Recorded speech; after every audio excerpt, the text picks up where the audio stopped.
បន្ទាប់ពីបញ្ហាទាក់ទងជាមួយនឹងប្រភេទនៃ ADHD ហើយក៏យើងឈានចូលមកដល់ប្រភេទនៃ autism វិញបាទតាមពិតបច្ចុប្បន្នក្នុងការធ្វើវិនិច្ឆ័យនឹងជំងឺ autism ដែលយើងថាជំងឺវិបលាក់ក្នុងវិបលាក់ផ្នែកខួរក្បាលដែលយើងហៅថា autism spectrum disorder ហ្នឹងគឺគេមិនបែងចែកជាប្រភេទដាច់ដោយឡែកដូចជាពីមុនទេ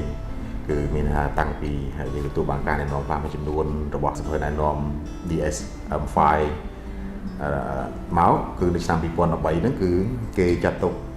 autism គឺជាវិបលាក់តែមួយគ្រាន់តែវាមានកម្រិតផ្សេងពីគ្នានៃភាពធ្ងន់ធ្ងររបស់ autism ហ្នឹងគឺយើងអាចបែងចែកទេមានន័យថានៅក្នុងឆ្នាំ2013គេបានបែងចែកវាគេបានកំណត់ពីចេះវិញជាចំណាត់ថ្នាក់ទី1គឺ autistic disorder ដែលគេនិយាយថាជាជំងឺ autism កម្រិតទី1មានន័យថាកម្រិតធម្មតាទី2គឺ Asperger syndrome ដែលយើងហៅថាជំងឺ Asperger គឺអានឹងវា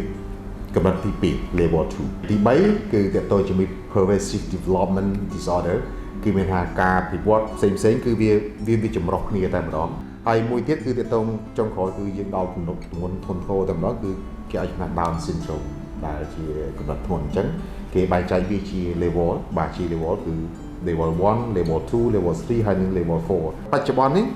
ការវិនិច្ឆ័យទៅលើ autism ទៅលើជំងឺ autism ដែលផ្ដោតទៅលើកម្រិតនៃការគ្រប់គ្រងនោះគឺត្រូវការជាចាំបាច់នៅចំណុចថ្នាក់ជាក់លាក់នៅប្រភេទណាមួយដើម្បីយើងមានលទ្ធភាពពេលយើងដឹងហើយយើងមានលទ្ធភាពក្នុងការជួយគាត់បានមិនមែនជួយបាន 100% ក៏ជាការក៏បានមាន 100% តែតាមកម្រិតនៃបញ្ហាដែលគាត់មានជំងឺ autism ហ្នឹងអញ្ចឹងមានន័យថាភាគច្រើនគឺគេកំណត់ផ្នែកនៃការកម្រិតធ្ងន់ធ្ងរហ្នឹងគឺទៅលើផ្នែកមួយចំនួនទី1គឺផ្នែកនៃការទំនាក់ទំនងសង្គមជំនាញនៃការទំនាក់ទំនងសង្គមទី2ជំនាញប្រស័យក្នុងការតាក់ទងគ្នាទី3អាកប្បកិរិយានិងចំណាប់អារម្មណ៍ការធ្វើដដែលអ្នកជំនាញខាងសុខភាពផ្លូវចិត្តគេបានវាយតម្លៃណាគេនឹងធ្វើការវាយតម្លៃនៃកម្រិតរបស់កុមារ autism ហ្នឹងដើម្បីយើងមានការគ្រប់គ្រងណាមួយពីកម្រិត1រហូតទៅដល់កម្រិតខ្លាំងបំផុតប៉ុន្តែត្រូវចាំថាខ្ញុំអាចនិយាយបានថាជំងឺ autism គឺយើងមិនមែនត្រូវតែទទួលថ្នាំព្យាបាលទាំងអស់ហ្នឹងទេ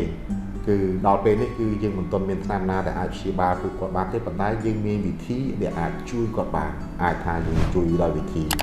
ក្នុងសកម្មភាព physical ផ្ទាល់បាទ therapy ដែលការធ្វើនៅវិធីព្យាបាលដែលចលនាផ្សេងឬក៏